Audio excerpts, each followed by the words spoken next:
मजबूत केले तर रयत सुखी होईल. ज्याच्या ताब्यात किल्ले त्याच्या ताब्यात मुलूक. राजे यसाजी आले. या यसाजी या. राजे खुशखबर आहे. काय?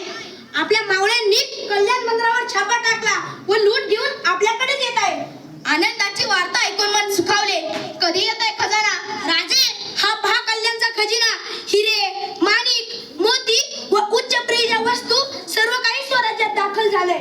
यसाजी तुम्ही तर अप्रतिमच कार्य केलं आणि मोहीम फत्ते झाली. राजे आपल्यासाठी आणखी एक नजराणा घेऊन आलोय. काय? राजे ही पहा कल्याणच्या सुभेदाराची सून खास आपल्यासाठी घेऊन आलोय. यसाजी आमची आई जर की सुंदर असती तर आम्ही इतके सुंदर झालो असतो. श्री दुश्मनाची हो आपली श्री आम्हाला आई समान आहे. तिची खणनारायण ओटी भरून तिला परत पाठवून द्या हा आमचा आदेश आहे. जी.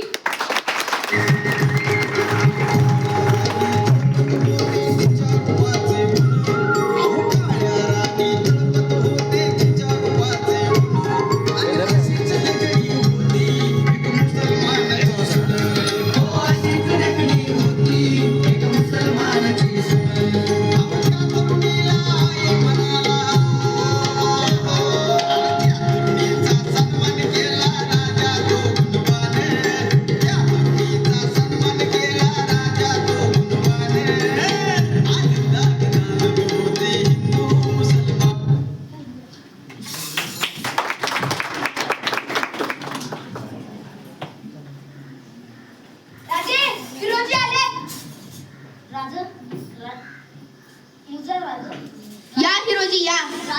रायगडचं काम पूर्ण झालं. कसं वाटतं रायगड? बहुत खूप. हिरोजी तुम्ही तर अप्रतिमच कार्य केलं आणि मोहीम फत्ते झाली.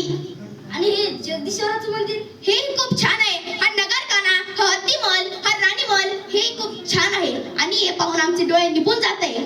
पण गडावर मस्जिद कुठं दिसत नाही. मस्जिद ती कशासाठी? हिरोजी हे 18 पगड जातींचं स्वराज्य आणि या स्वराज्यात प्रत्येक जाती धर्माच्या मावळीने रक्त सांडलं आणि हे स्वराज्य निर्माण झालं. जसं हिंदूंसाठी गडावर मंदिर आहे तसंच मुस्लिम बांधवांसाठी गडावर मस्जिद असलीच पाहिजे. लागा कामाला हा आमचा आदेश आहे.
अरे आपल्या राजाची जयंती आली आहे. आपल्या राजाची जयंती दणक्यात चालू आहे. होय सगळं शहर भगवं करून टाकू. सगळ्या दुकानदार कोण वर्गणी येऊ. सगळं नाही फक्त आपल्या ज्या मराठ्यांची दुकान आहेत ना त्यांच्याकडूनच घ्यायची. का बरं? अरे छत्रपती शिवाजी महाराज फक्त आपल्या मराठ्यांचे आहेत. हे काय म्हणताय तुम्ही? छत्रपती शिवाजी महाराज कुठल्या धर्मांचे नाही तर इथल्या मातीचे होते. पावनखिंडीची गोडखिंड करणारा बाजीप्रभू देशपांडे जातीने ब्राह्मण